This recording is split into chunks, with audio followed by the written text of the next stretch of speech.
subhanahu wa ta'ala. Sampai masanya tiba, datang malaikat membawa kain kafan min nur, dari cahaya. Lalu malaikat menampungnya, keluarlah roh. Sejuk terasa dari kaki, naik ke atas, naik, berhembuslah dia dari mulut. Wa nafakhtu fihi min ruhi, aku hembuskan, aku tiupkan. Dulu waktu masuknya ke tanah, ke daging itu ditiup, maka keluarnya pun juga keluar. Maka mata memandang, roh keluar. Biji mata memandang, keluar biji mata. Makanya orang yang mati itu matanya terbuka. Makanya yang pertama kita lakukan menengok orang mati adalah memejamkan mata. Allahumma ghfir li abdus samad warfa' darajatahu ma'al ghabirin, inna lillahi wa inna ilaihi raji'un. Makanya saya jarang-jarang datang bila ada sebut, Ustaz ada orang meninggal dunia, sudah lama, baru sejam, nanti saya datang. Sebab apa? Saya takut nak pejamkan mata dia. Agak-agak sudah dipejamkan orang, baru saya datang. Saya datang, udah 3 jam, 4 jam, alhamdulillah saya datang. Belum tutup lagi. Iya. Kenapa? Menunggu Ustaz Somad. Paksalah saya tutup. Allahumma ighfir li fulan ibn fulan warfa' darajatahu ma'al ghabirin, inna lillahi wa inna ilaihi. Mana istri yang katanya sayang, kaulah bulan, kaulah bintang, setengah nafasku pergi, buah hati bulayan jiwa. Ketika roh ada dari jasad, memang betul kata dia sayang, tapi manakala roh keluar dari jasad, dia pun takut menengok mataku. Dia takut menengok kita. Dia takut jam pukul 2 malam, jam 1 tutup balik. Na'udzubillah. Begitulah kalau kematian sudah tiba. Sampai pada akhirnya dia tutup, innalillahi wa inna ilaihi raji'un.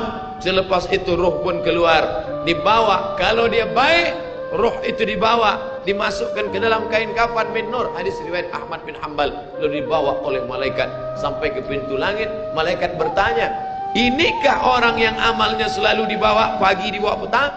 Inikah orang yang amalnya selalu dibawa hari Kamis? Inikah amalnya yang selalu dibawa pada bulan nisfu Sya'ban? Ya, inilah orangnya.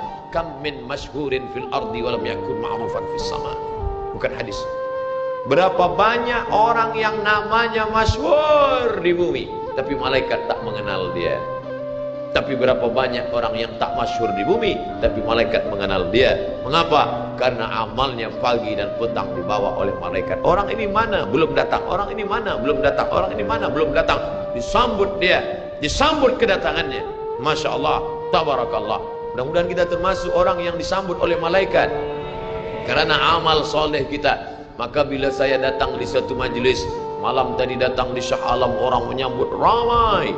Malam ini datang ke Masjid Muaz bin Jabal, ramai. Esok malam di Terengganu datang, tak tahu entah ramai entah tidak. Ramai.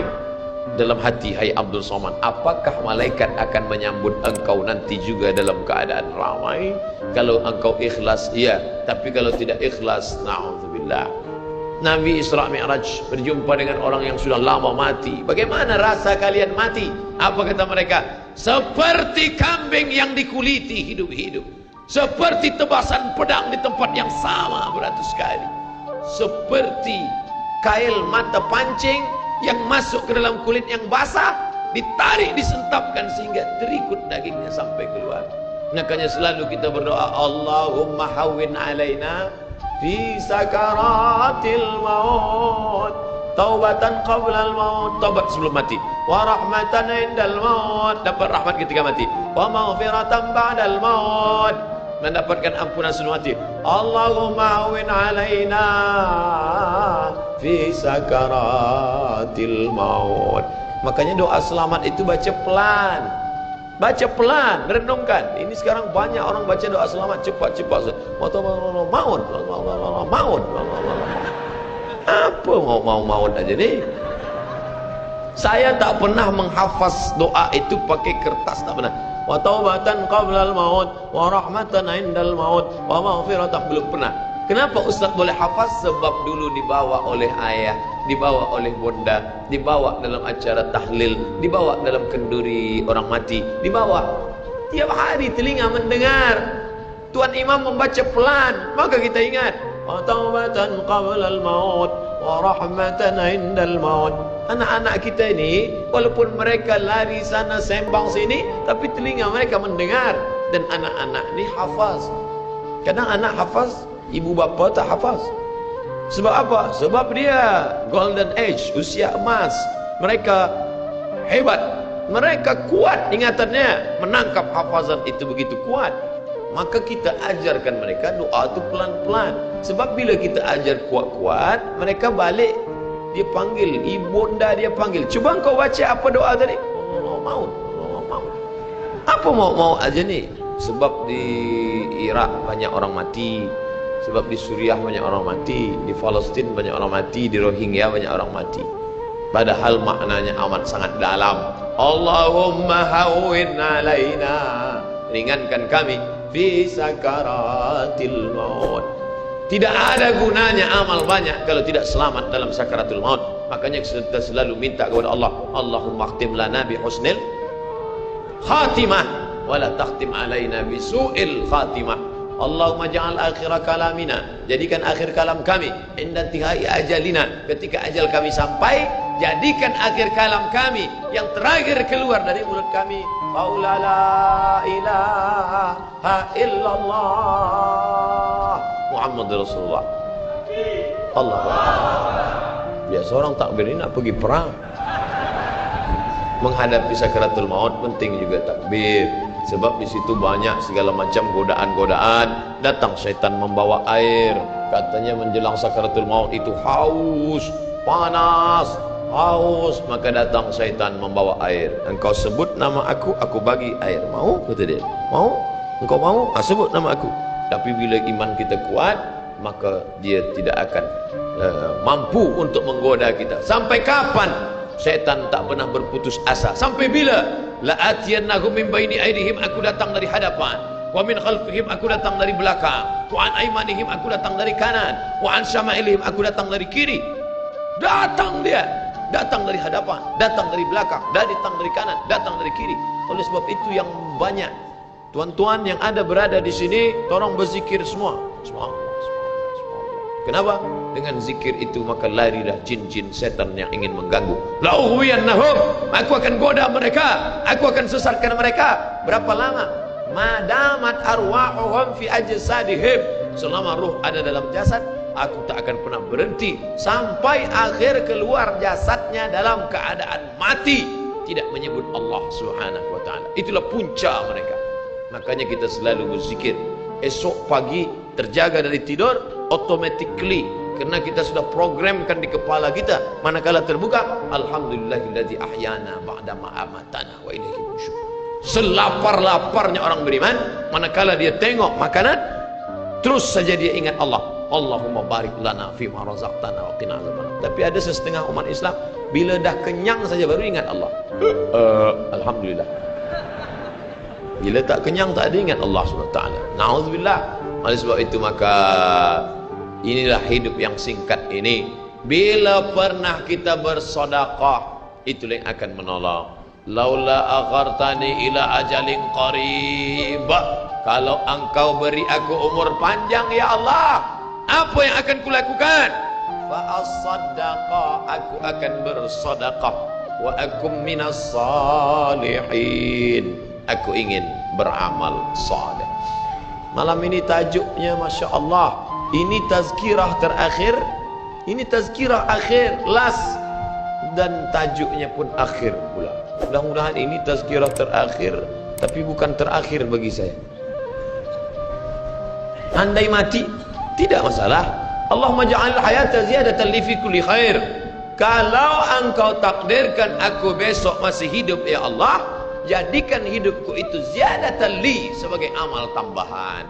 Kalau mati malam ini, Allahumma ja'alil mauta rahatan lana min kulli syarr. Kalau aku mati, maka kematian ini berhenti berbuat dosa. Orang beriman tak pernah sedih. Kalau dia mati, berhenti buat dosa. Kalau bertambah pahala. Andai Abdul Somad esok pagi masih hidup, bertambah pahala, dia akan tazkirah, dia akan bagi pelajaran. Andai Abdul Somad mati malam ini, alhamdulillah, berhenti melihat dosa. Dosa apa? Masuk airport, dosa. Masuk ke plane pesawat terbang, dosa. Dosa apa? Dosa mata. Takkan tak kita tengok. Mata terbuka, takkan kita tutup. Maka orang beriman sentiasa menjaga dirinya Tak pernah dia berkeluh kesah, tak pernah dia mencaci maki. Kenapa aku matikan aku ya Allah? Kenapa umurku pendek ya Allah? Ridha kepada Allah. Itu yang selalu kita katakan, raditu billah rabba wa bil islami dina wa bi Muhammadin nabiyyan wa rasula. Aku ridha. Ada yang lebih hebat daripada haji mabrur, ada yang lebih hebat daripada jihad fisabilillah, ada yang lebih hebat daripada zikir dan baca Quran. Apa dia? Ridha bi qada'illah, ridha menerima keputusan Allah. Makanya banyak lelaki yang ridha manakala meninggal istrinya, datang orang, apa tuan tak menangis? Aku ridha menerima ini. Memang dah lama aku tunggu-tunggu. Oh, ini bukan ridha, ini memang penyakit. Oleh sebab itu maka makna ridha adalah tak berkeluh kesah. Setelah orang masuk ke dalam surga, mendapatkan kenikmatan surga, Allah bertanya, "Madza turidun?" Hai penghuni surga, apa lagi yang kalian inginkan? Apa kata penghuni surga? Ridhaka. Tapi engkau sudah masuk surga, ada yang belum kami dapat. Apa dia? Ridhamu. Yang mendapatkan ridha Allah hanya orang yang ridha menerima keputusan Allah Subhanahu wa taala. Man lam yarda bi qada'i, sesiapa sahaja yang tak ridha menerima takdirku, walam yasbir bi bala'i, yang tak sabar menerima ujianku, wal yatlub rabban siwaya, carilah Tuhan selain aku. Hadis ini dhaif.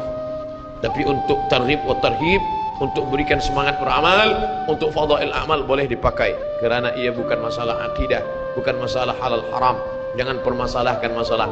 Bila kita sudah beramal, sudah baik, tak usah berkelahi masalah khilafiyah, masalah kecil-kecil, masalah sepele, masalah remeh-temeh. Kerana ini hanya akan merosakkan hati kita sahaja. Berapa banyak hati rosak disebabkan masalah-masalah. Assalamualaikum warahmatullahi, Assalamualaikum warahmatullahi. Apa salam-salam ni? Padahal hati sedang lembut. Selama ini dia berzina, selama ini dia minum khamar, selama ini dia mabuk, tak ada pernah orang marahkan dia. Tiba-tiba dia dah taubat, dia masuk masjid, Assalamualaikum warahmatullahi, Assalamualaikum warahmatullahi. Dia nak salaman, apa salam-salam? Tak boleh salam selepas sembahyang. Ini bid'ah, wa kullu bid'atin dhalalah, wa kullu dhalalatin finnar. Kata dia dalam hati, aku mabuk 20 tahun, tak ada orang bagi tahu mabuk tu haram. Ini aku dah taubat, salam kau kata ramah. Ha, kata dia. Bertinju. Bila sebelum sembahyang tadi belum ada bersalaman, selepas sembahyang baru bersalaman, hukumnya sunnah, mustahab, dianjurkan, disukai, kata Imam Nawawi. Belum sembahyang tadi tak ada salam, sebab dia lambat. Allahu Akbar.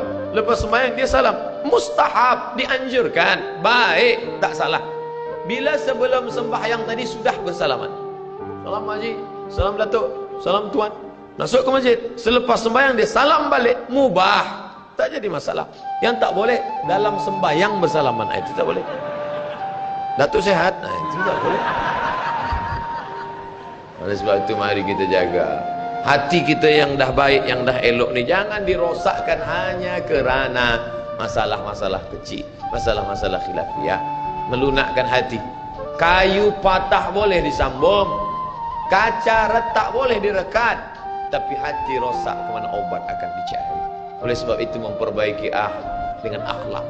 Al-adab fawqal ilmi, adab lebih tinggi daripada ilmu. Tak ada guna banyak ilmu, banyak kaji banyak, tapi menyakitkan hati orang. Ada yang lebih hebat daripada ilmu, apa dia? Adab.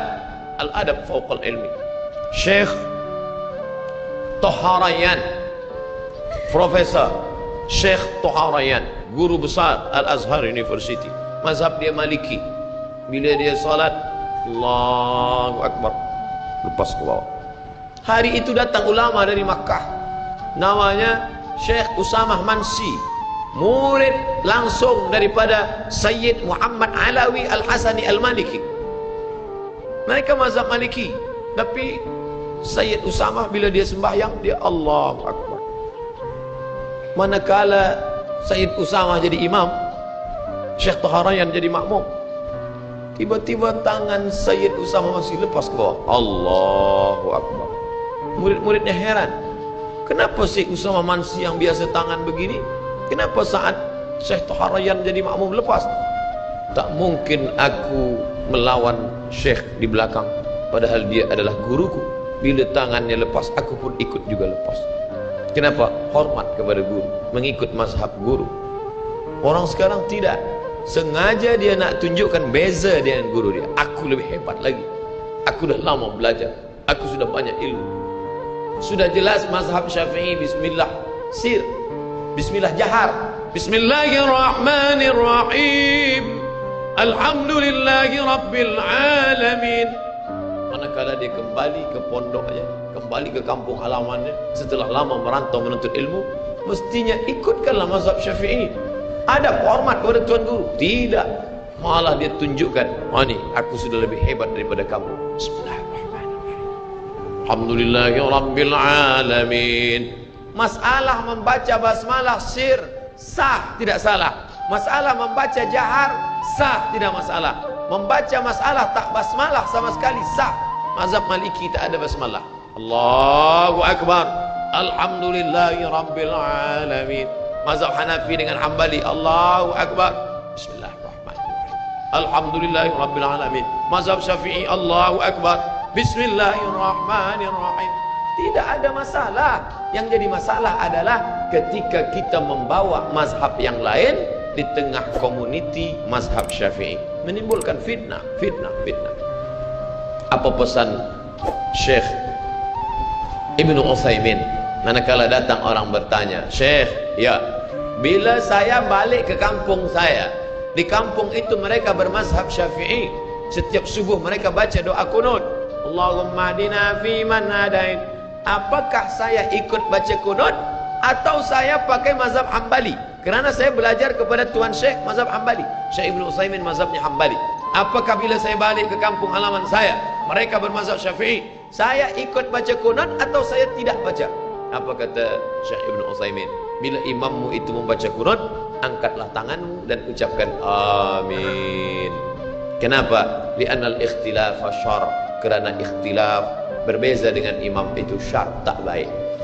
Maka jangan rosakkan hati kita yang sudah lembut dengan ikhtilaf.